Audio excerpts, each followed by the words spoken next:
I'll just kick it off here. Good afternoon. Happy Tuesday. Thanks for joining us today for our Dining on a Budget webinar. I'm Allie Smith. I'm Assistant Director of Financial Counseling here at Penn State's Sokolov-Miller Family Financial and Life Skills Center. We host this webinar series every other week during the semester, both the fall and the spring, and we share various financial literacy topics. You can find out more about the topics we have coming up and register for any of our fall webinars on our events page on our website. Holly Deemer is one of our wonderful financial literacy ambassadors.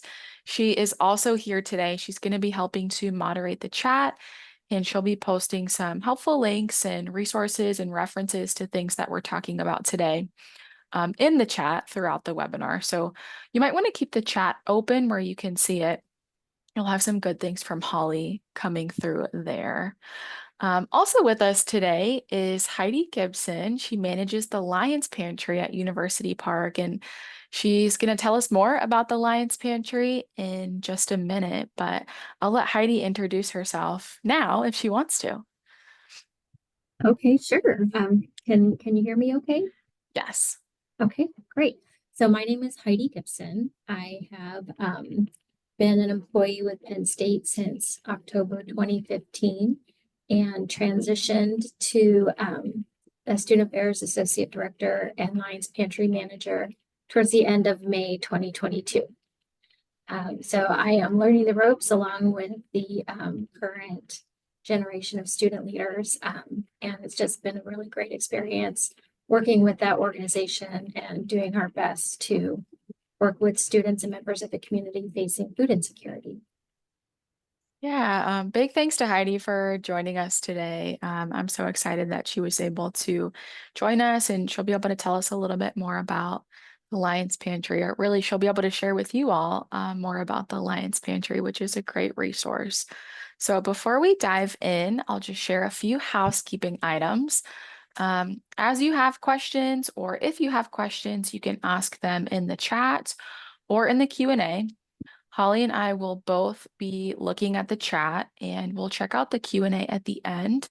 The Q&A feature does allow you to ask questions anonymously if you'd like to take advantage of that at all. Also, if you happen to be attending from SMEAL's Ethical Leadership Challenge, we do still partner with them, but we're no longer doing the QR codes. We're just working with the point person for that challenge directly to get the attendance report to them after each webinar. So rest assured, you will still receive credit for attending today if you're coming from SMEAL's Ethical Leadership Challenge. Otherwise, this webinar is being recorded. I'm sure you heard when you popped in. You can find all of our recordings, all of our webinar recordings on our YouTube page, which is linked in the chat along with some other resources from Holly. Today will also be recorded and posted to our YouTube page in the next few days if you want to rewatch today's session. I did just take a minute before hopping on here to see who had registered and who's in our audience today. It looks like we have a lot of undergraduate students, staff members, and also Penn State parents, which is really exciting, and a few graduate students as well. So welcome, everyone. We're really glad that you're here. Another thing I noticed from the attendance or the registration report is that we've got great representation from our Penn State campuses too. So welcome, everyone. We're really glad to have you here today. Thanks for tuning in. So today we are talking about dining on a budget. And this has certainly been one of the tougher things to do in the last few years, and also is such an important skill to sharpen, especially as we continue on. So again, thanks everyone for being here, and let's dive on in. So really, to kick us off, we can't talk about dining on a budget without sharing some resources that can help address food insecurity. Sometimes budgeting or couponing or cutting back just isn't enough. And this is where these services and resources can kind of come in to help you put food on the table, meet your nutrition needs, and also help you create balanced meals. So the first one we're going to talk about is the Lions Pantry. This is the official on-campus student food pantry at University Park. So I'll throw it over to Heidi to tell us all about the Lions Pantry.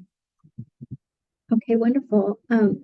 So the Lions Pantry was founded in November of 2014. So we're actually coming up on our 10-year anniversary. It was founded by two students and a staff member who I believe became an advisor for a little while. We are working on trying to gather a history of the pantry, but the important part is that the pantry is available to anyone with a Penn State ID. We stock staples. We try to have some comfort food in there as well. And we run off of donated funds and donated items. So we see guests everywhere from people who need us for the majority of their nutritional needs or grocery budget, and others who supplement what they aren't able to find at the pantry. They collect from the pantry first and then fill out what they need at a local market. We this semester are open Monday, Tuesdays, and Wednesdays from 11 to 4:30, and on Thursdays from 10:30 to 12:30. We have recently, just beginning the 2nd of September, September 3rd, we launched a pilot Lyft program to help guests get to and from the pantry to get groceries. And that's been very popular so far. We are also going to begin having conversations with parking and transportation services for students with the cars so they could park at a nearby metered lot that is literally like a 3-minute walk to the pantry to help them and to help them not be worried that they might get a parking ticket while they're at the pantry. So the student org focuses on food access, reducing stigma, promoting nutrition. We don't define food insecurity as something that can be solved with calories. So we're really doing the best that we can to expand and support our entire diverse community. Awesome. Thank you so much, Heidi. That's so wonderful to hear about the transportation and the parking. That's like a piece of it that I hadn't even thought about. So that's really great. I'm not sure if you mentioned this, so I apologize if you did, but where can students find the Lions Pantry? Where do they need to go? Yeah, thank you for asking. I didn't mention that. So the Lions Pantry is just past the IM Fields, where they have the Moving On concert, I guess would be what it's best known for. We're also in between Lion Surplus and the Blue Band building.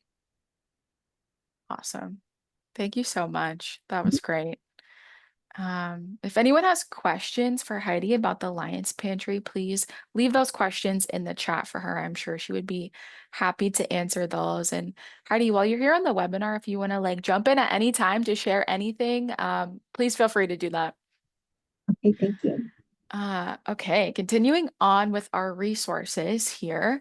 The Supplemental Nutrition Assistance Program, or SNAP, as you may know it, helps folks in eligible low-income households get access to food. So the SNAP program aims to help folks access more nutritious diets by increasing their purchasing power at grocery stores by providing an electronic benefits transfer, or EBT card, that they can use to make food purchases directly. You can apply for SNAP online, and Holly left a link to the program's website in the chat where you can do that. But if you're a student, you may wonder if you qualify for SNAP. And really, if you're wondering and if having this benefit would be helpful to you in your situation, the best thing that you can do is apply. But I'll share just a few important pieces of information for students who are curious if they may qualify. So first, generally, students who are under 22 and who are listed as a dependent on their parents' taxes will need to include parents' household income when applying, which in some cases may disqualify them, not always. To qualify, students have to work at least 20 hours a week or be work-study employed and be working at least a few hours. Students who are working in work-study jobs don't have to be working that 20 hours a week, but students who are not employed in work-study jobs do have to be working those 20 hours a week to qualify. And then also students who have a second or third level meal plan will not qualify. Those are just kind of like some higher level pieces of information that might help you figure out, might I qualify for this? Or like, am I disqualified because of one of those things? There are also folks with the Office of Student Care and Advocacy who are really familiar with the nuts and bolts of this program, who might be able to help you better determine if you're eligible or not. And if you are, they can also help you fill out an application as well. There are also many other public assistance programs that can help cover costs for things like housing, heating assistance, and healthcare. And we'll throw a link to this page in the chat as well. This will just take you to a page with Pennsylvania's public assistance programs. So on campus here at University Park, we have the Lions Pantry, but the State College community also has a food bank located on Gerald Street. They take new clients Monday, Wednesday, and Friday between 2 and 3 p.m.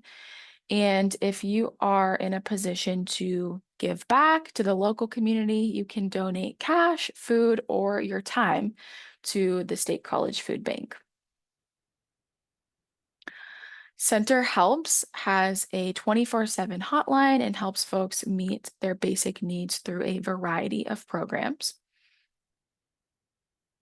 And St. Andrew's Community Cafe has a free dinner every Thursday from 5 to 7 p.m. There are also plenty of opportunities to volunteer here if you are looking to give back.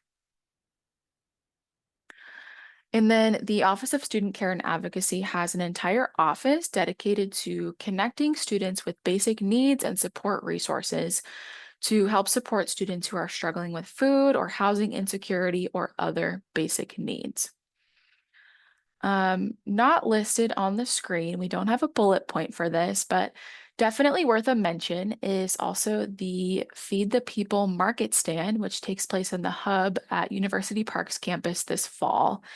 It is on Wednesdays from 2:30 to 5 and is a pay what you can veggie market. So maybe worth a check out there. Also, because I know we have some folks tuning in from our campuses, a lot of these resources that we shared are specific to the State College area and to the University Park campus, but almost every Penn State campus has their own food pantry or some sort of basic needs resource that can be really helpful. So I believe this last link in the chat right now, it's a very long link, is the link where you can find your campus if you're not at University Park and see what resources are offered, might be offered to you there. Heidi, do you have any other resources or things that you would share here that we might have missed? Totally okay if not, I just want to check. No, I mean, I think these are really solid resources within the community. Maybe a couple things that I should mention, because we are a little bit different than some of these more formal programs because we are a student org. So at the pantry, we like to everyone to be able to just shop in a market anonymously. We don't ask questions. We ask that guests limit their purchases, or excuse me, their selections to what they might need for a 3 to 4 day period. They can come back as often as they like. And that helps the inventory that we're able to maintain, because we have a small space for inventories to stretch to guests who can't get there till Thursday from Monday. If anyone is interested in shopping at the pantry, when you get to the pantry for your first time, just let one of the staff members know. They will help you set up an account in our software platform that's called Pantry Soft. And that is a platform that's unique to the student organization. It doesn't have, you know, links to different areas of the university, and the student org uses that to collect general demographic data so that we can help those students better and also share with those who are interested on the university of, you know, what's actually happening. We do not look for individual identifiers in that platform. So that was just a little more information that might be helpful. Right. That's great. Yeah, thank you so much. And for everyone, if any of these resources might be helpful for you or someone you know, please don't be afraid to reach out and get connected. This is like really what they're here for, right? Also, quick note that we had like a technical difficulty, I guess, with our links, but those are all out there. So all out there now. So all of these links to all of these resources are now in the chat here. If you scroll up just a bit, you should be able to click on any of these. So we got that figured out. Okay, great. Moving on here. So budgeting for food, I think, has always been difficult, but it's become increasingly so in the last few years. So if you're feeling this strain, you are definitely not alone. Aside from housing, food is typically the next largest expense in our budget. A healthy sample budget that we have at the center recommends spending no more than 30% of your net monthly income on housing and no more than 20% of your net monthly income on food. And of course, on a student's income, that might have to change a little bit, but those are just some general kind of recommendations. Budgeting for food, I think, can be even more difficult than budgeting for rent because it's not a fixed expense that comes out at the same time every month. It's a variable expense that can change from month to month. Food prices also fluctuate. One week you might go shopping and eggs are $2 a carton, and the next week they are $4 or $5 a carton. It's always a surprise with eggs these days. But that can make budgeting for our food increasingly difficult. Your food budget is also a budget within a budget. So this can kind of complicate things even more. Like you have your overall household budget that you've created for yourself. And within that, you have your food budget. And you have to kind of figure out how to keep your food expenses within your allotted food budget within your overall budget. If you have ever attended another webinar of ours, you've probably heard us say that budgeting is a fundamental aspect of financial wellness. So if you don't have an actual budget for your overall day-to-day, month-to-month finances, budgeting for food itself is going to be difficult. So if you don't have a budget, you need one. Everyone needs a budget. And before we dive into our dining on a budget tips, like our specific tips, I'll just leave you with a few quick general tips for establishing a budget for folks who might not have one yet. So first of all, for your budget to be effective, it really needs to serve two purposes. First, it needs to be a plan for your money. So looking at the money that you have or the money that you have coming in, your income, and making a plan for how you want to spend, save, and invest that money. Your food budget, of course, will be part of the spending category in your overall budget. And then the second thing that your budget really needs to be is some sort of tracking tool that allows you to keep track of your spending so you can align it with your plan as best you can.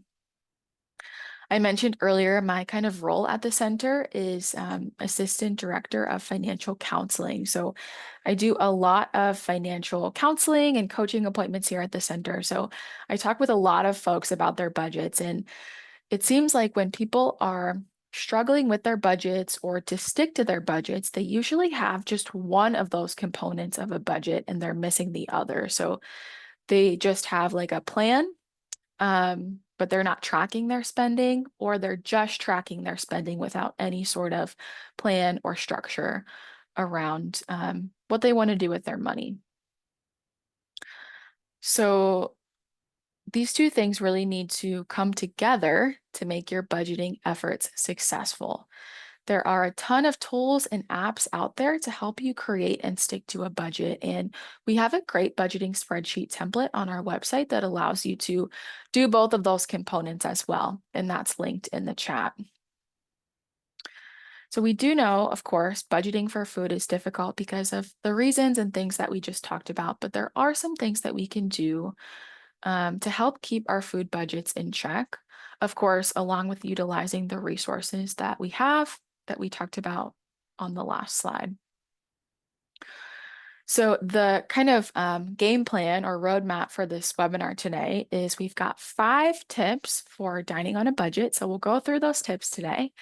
Habit number 1 or tip number 1 is to have a plan, a meal plan specifically. So we have to start with a plan of what we're going to eat before we can budget for how much those meals will cost. No plan really means no control over your spending.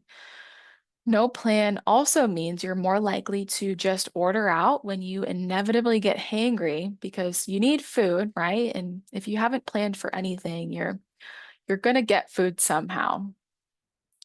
So when making your meal plan, it's important to keep meals that you love in rotation. You're more likely to eat things that you actually like. So make a list of meals that you love. Something that I do is I store this in my notes section on my phone where I can easily add to it. If I make a meal that's new and I'm like, oh, like that was great, I want to put that in rotation, I just add it to my notes section. So I can easily add to it. And then I also can look at it for inspiration when I'm not feeling inspired and I'm not really sure what to cook. Every week, you will want to create your schedule of meals for the coming week. Personally, I like to do this meal planning on Sundays as I'm kind of like getting ready for my week ahead. So I sit down and I write out all of my meals. And I do also consider those days that I'm getting together with friends for meals and I don't shop for those days.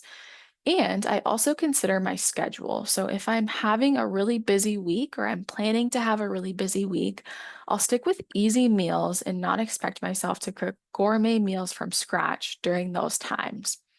One of my personal go-to meals for busy weeks is just chicken, rice, and broccoli bowls. And then I feel like this is a little weird, but I like to put salsa and cheese on it too. I feel like it spices it up a little bit.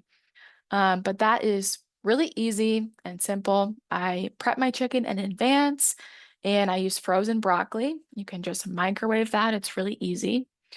So this is an example of a meal that's super easy and simple, and it's something that I know that I like, that I can kind of incorporate into my meal plan when I'm having those busier weeks. So planning your meals really does not have to be complicated. It can be easy, it can be simple, and if you have a busy week, you definitely want to account for that. You also, this is habit number 1, because you also don't want to skip this step. I think where many of us tend to go wrong with grocery shopping, especially when we're just getting started with this habit and we're learning this skill, is that we just go to the grocery store and pick out the different things that sound good. And these different items might not necessarily come together to create meals. So it's really important that you're starting by making your meal plan and your grocery list, and then you're going shopping. And we'll talk more about lists and grocery shopping in just a minute. But if you're just getting started, meal planning and this whole thing, what we're talking about today, really will take some trial and error as you learn the skill and practice the skill. So take note of what's working for you and what isn't, and definitely don't give up. If you're a student and you eat the majority of your meals on campus, it's also important that you know the cheapest option for your meal. So having and understanding your campus meal plan is going to be really helpful for students who are dining on a budget. The campus meal plan offers the best discount for any student who eats more than 10 meals per week on campus. So for University Park, this would be those meals in the all you care to eat dining commons, like the swipes in, not the hub. The campus meal plan is accepted at every campus dining location on campus and across the state, also at multiple Penn State campuses. The campus meal plan is made up of two cost components. First is the base cost, which is kind of like a membership fee. And then you also have your dining dollars, which is the amount available on your Penn State ID card that you can make purchases with. Now, there are three levels of spendable dining dollars. Your housing and food service contract will default to level 2 if you don't make a choice, and students can change the level at any time in their e-living accounts until the last day of the semester. Leftover fall dining dollars will roll over to the spring semester, so any extra dollars you have from the fall can be used in the spring, but dining dollars left at the end of the spring will be lost. So it's use it or lose it, or decrease your meal plan in the spring. So it's really important that you choose the campus meal plan that's appropriate for you so you don't lose any money at the end of the spring term, right? This chart shows the cost per meal depending on what type of money you're spending.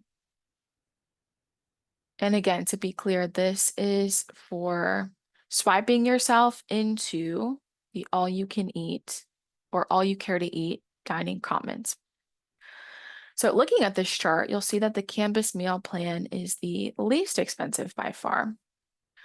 Using the campus meal plan, level 1 will allow students about 7 to 9 meals per week.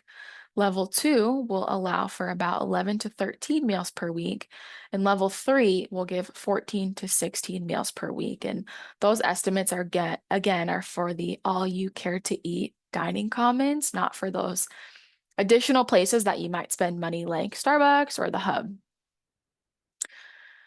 If you are someone who tends to overspend on your dining dollars because of things like Starbucks and the Hub, we really encourage you to utilize a meal plan budget to keep track of how much you're spending in your dining dollars. Budgeting your meal plan is a great way to practice budgeting in your own life and start this habit. Your meal points really are actual money after all, right? So why not budget them? We do have a great resource for this from our center. We have a meal plan budget. It is linked in the chat here. So it's in the resources section of our website. It is, like Holly said in the chat, the 6th link under the worksheets list that we have.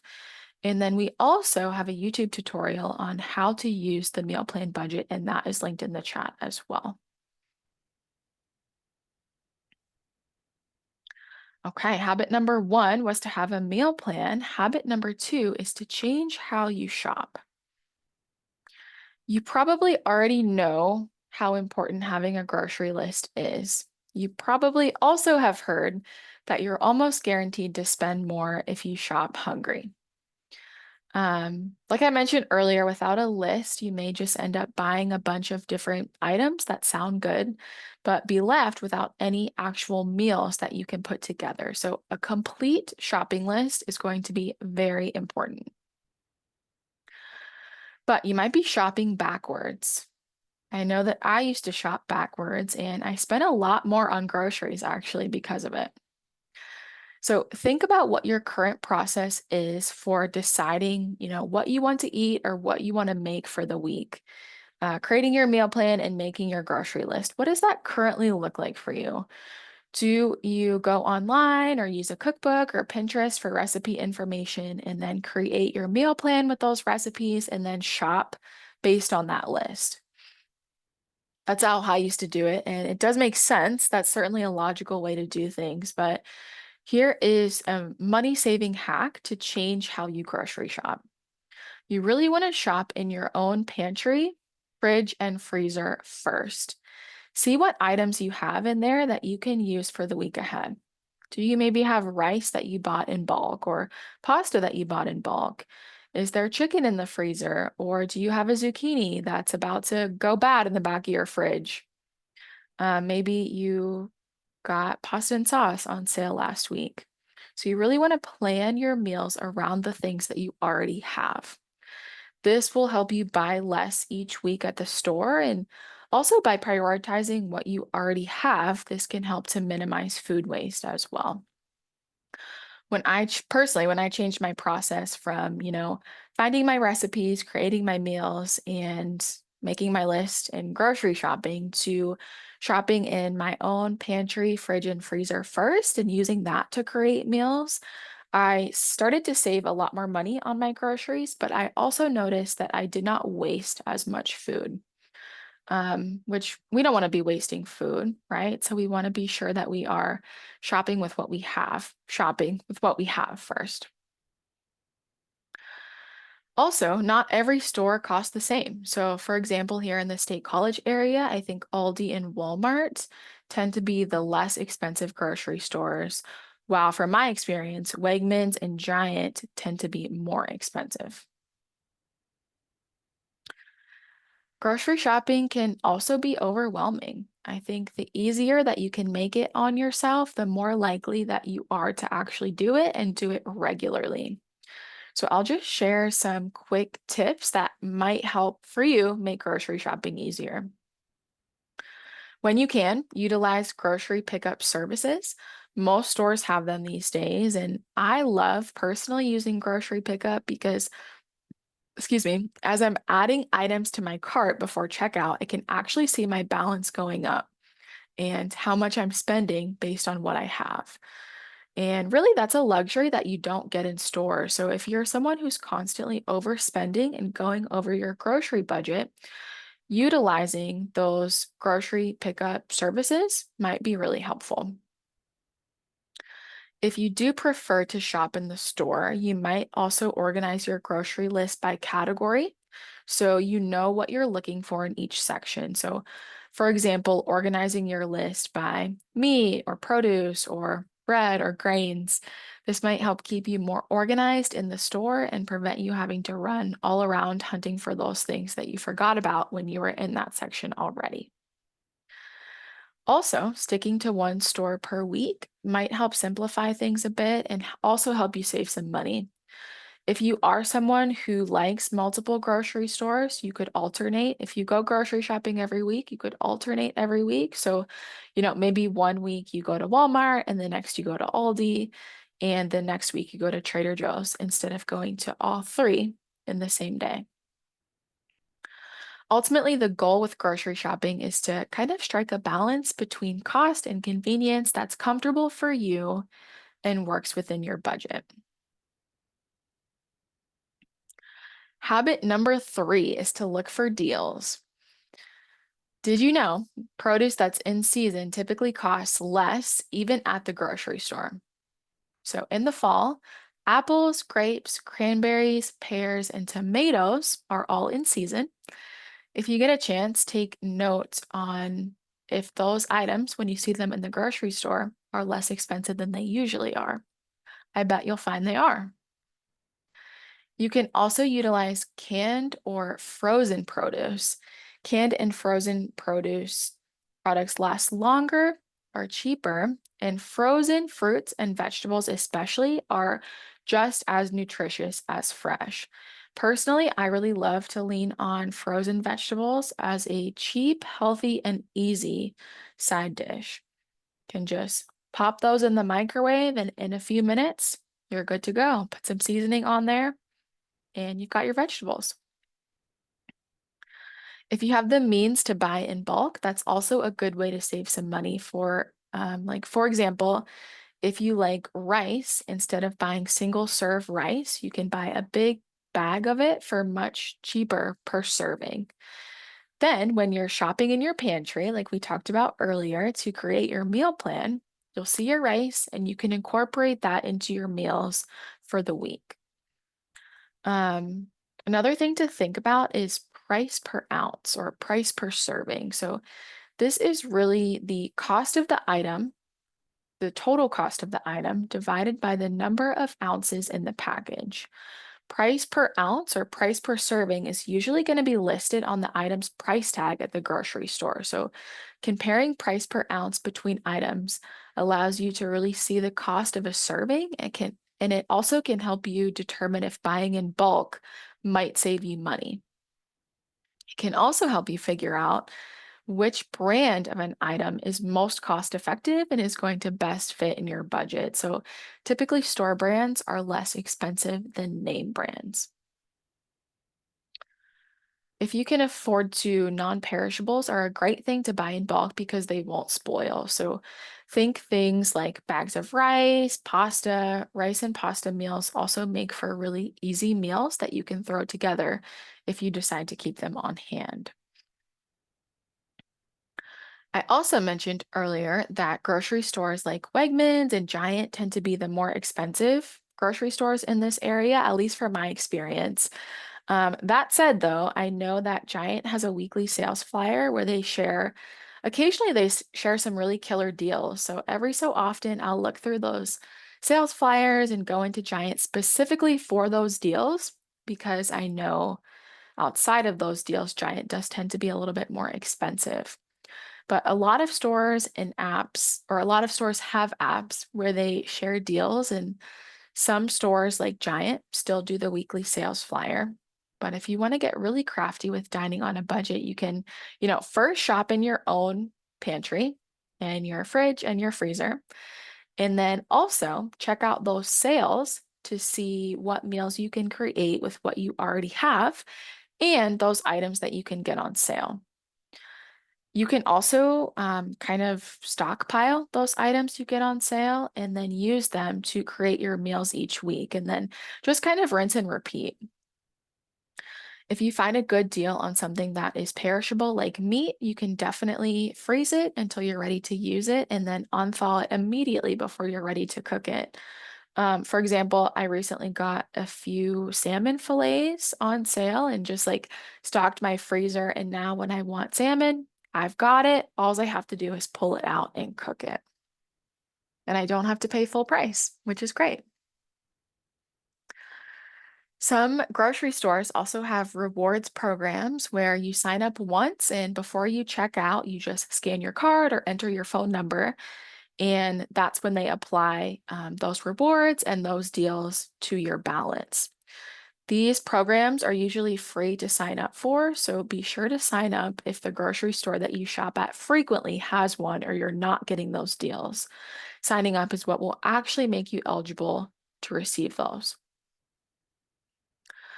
And then lastly, if you eat on campus, you might also find some food deals on the Penn State Go app. You can check the value menu and the combo options, market sales flyers, and really any other deals you can find on the app there. And also, if you need a job or if you're thinking about getting an on-campus job and you want to get really creative about dining on a budget, students who work at Penn State campus dining get free meals before or after work and $2 meals at any other time.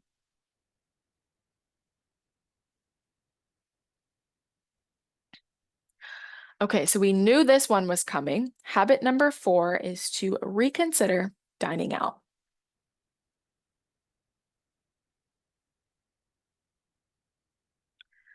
The average American dines out almost 6 times per week and spends around $300 a month on dining out or food out. That is a lot of money.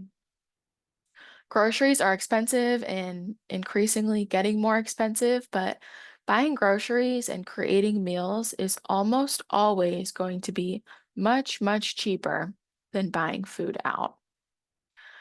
Grocery shopping and creating meals does require some preparation on your part. That's kind of what we've been talking about this whole webinar, right? And I talk with a lot of students in our one-on-one coaching program who are struggling to kind of rein in their food budgets because eating out feels much more convenient and less time consuming and easier than grocery shopping and making meals at home. Sometimes cooking really does feel impossible to students, but eating out frequently comes at a high cost. If you are someone who struggles to grocery shop and cook meals at home, it's okay to lean on convenience foods if they prevent you from eating out as much. So, when I say convenience foods, I think of things like frozen or even unfrozen pre-cooked meat options, single serve rice cups, containers of soup, salad mixes, that kind of thing. Even if these items are more expensive than creating these things from scratch, if creating things from scratch isn't realistic for you, then you really can't expect yourself to do it. You'll never get started with that habit. And we have to start somewhere, right? So, I do encourage people lean on those convenience foods if it helps you not eat out as much. And two, sandwiches are a great thing. Lunch meat and cheese, peanut butter and jelly. Sandwiches are so easy and so inexpensive. So, you can get yourself a little lunchbox and an ice pack if you need to keep things cold, and you'll be good to go. When it comes to eating out, I also think that there is kind of for me at least, a difference between eating out because you haven't prepared for the day versus eating out to have an experience with friends or family. Personally, I think I'd much rather spend my dining out budget on dinner with friends than on getting takeout for lunch because I didn't bring something.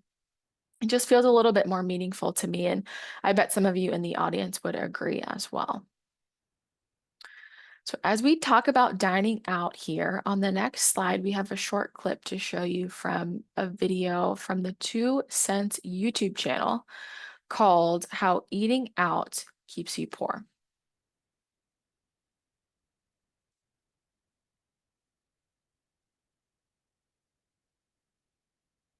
Wix gives you the power of AI to build the website you need. With full business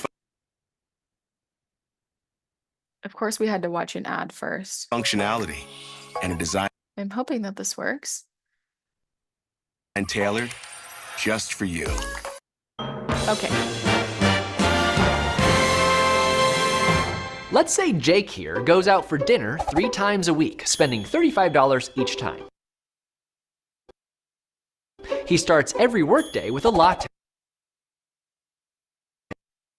and croissant at his local coffee shop and buys lunch at the local food court 4 days a week. Fridays are pizza day at the office.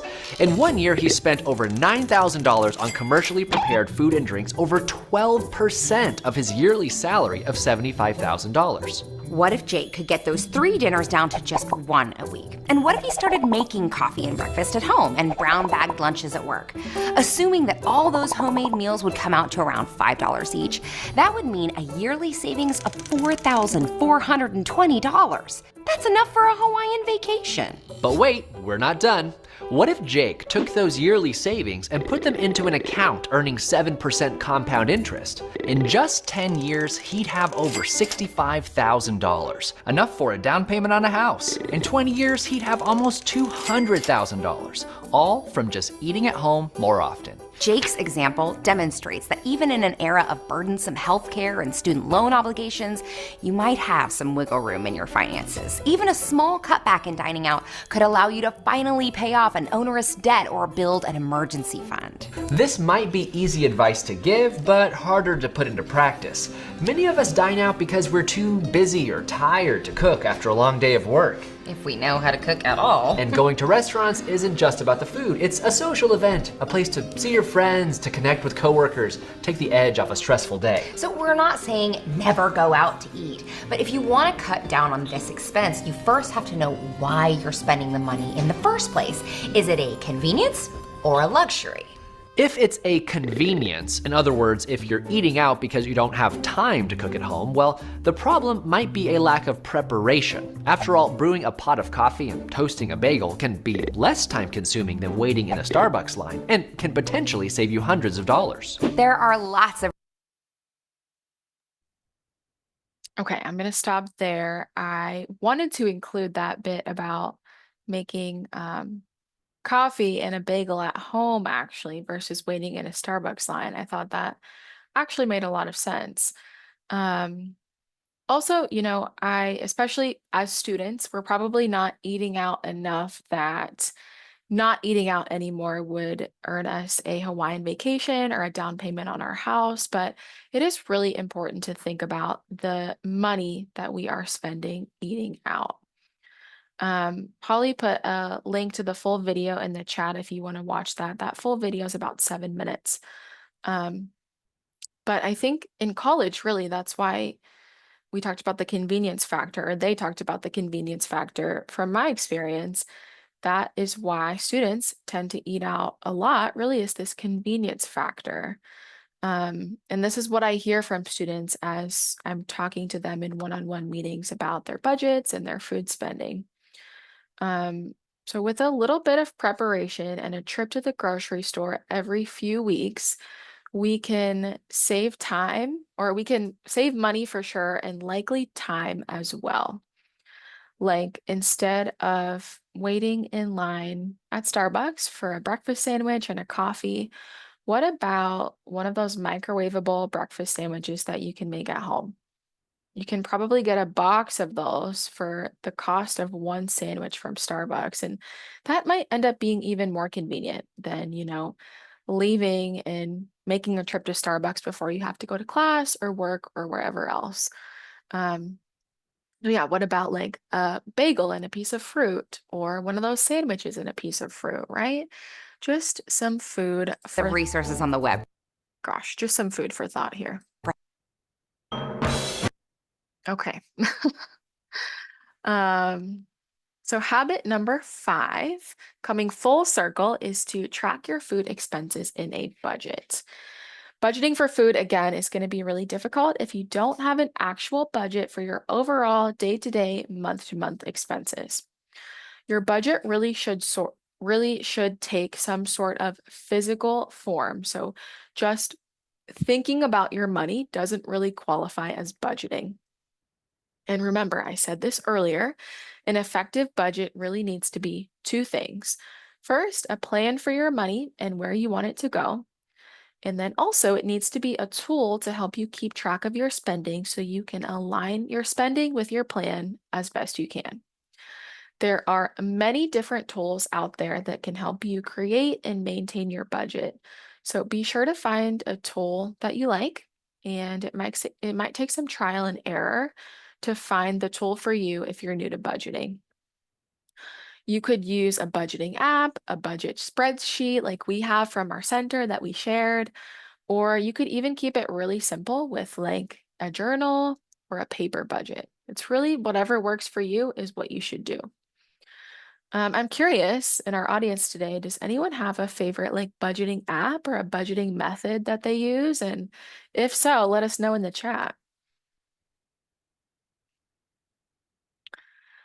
As you track your spending using your budget tool, you'll really start to learn your spending habits in and also outside of the grocery store, and on food in general. So including eating out and that kind of thing.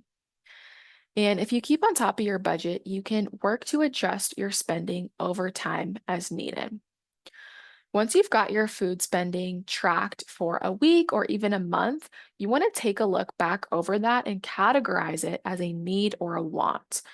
Tracking your spending in and of itself can be a really eye-opening exercise, actually seeing like, this is exactly where all of my money went. But taking another look at your food spending and really combing through it and categorizing it as a need or a want can be really helpful. You might even take, depending on how you have your budget stored, you might even take like a highlighter and highlight those wants, and just see how they all stack up. When I say like needs and wants, we know food obviously is a need, right? We need food to live. And it's a necessary thing to include into our budgets because we do need it to live, but some food is probably less of a need and more of a want. So I think about things like eating out and takeout and Starbucks, like to me, those are wants, right? And to be really clear, budgeting isn't about never spending money on things that you want. Your budget should really be a tool that allows you to prioritize your spending so that you can comfortably afford the things that you need, and probably not all, but some of the things that you want. For example, if you're someone who just needs a Starbucks coffee to function and it really brings you joy in your life, like that's okay. I want you to do that, but that means you'll probably have to give up on something else in your budget to make it all work together. It's also okay to adjust your budget. Personally, I've had to increase my family's food budget a few times in the last few years as prices have went up. And that really just involved looking at our overall financial picture and overall budget and readjusting our budget to move some money that was allocated to things like eating out and entertainment over to my grocery budget. Your budget can really be a fluid document that grows and changes with you.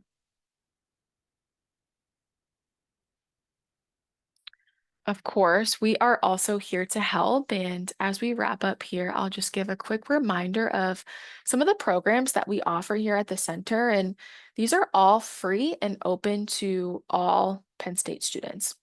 So we offer one-on-one financial coaching appointments. That's like what I lead and manage at the center. Current students can schedule those in Starfish, but these appointments really provide a confidential space for students to discuss their unique financial challenges, receive personalized education around money management, and work towards their financial goals. Staff members like me and other staff members at the center and our financial literacy ambassadors offer these appointments in person or via Zoom. We also have group presentations and webinars. These can be scheduled for classes, student organizations, and other groups. We've got our self-study modules in Canvas on a variety of different topics. These are open to the public, so anyone can access our self-study modules. And then we also have our newest kind of project, or our newest offering is our financial wellness bookshelf. So we have a bookshelf here at our office in the Grange building at University Park, and also each Penn State campus has its own financial wellness bookshelf. So on our bookshelf, we've got a variety of different financial literacy books, and if you want to come take a book to read, it is free. You can read that book, and then if you want to bring it back, you're welcome to do that. You can also give it to a friend to read, or you can keep it. And our financial wellness bookshelf initiative is really just another way for us to increase financial literacy and connect folks with financial literacy resources in the Penn State community. So you can find more information about all of our services on our website. The QR code will take you to our website, or it's just financialliteracy.psu.edu.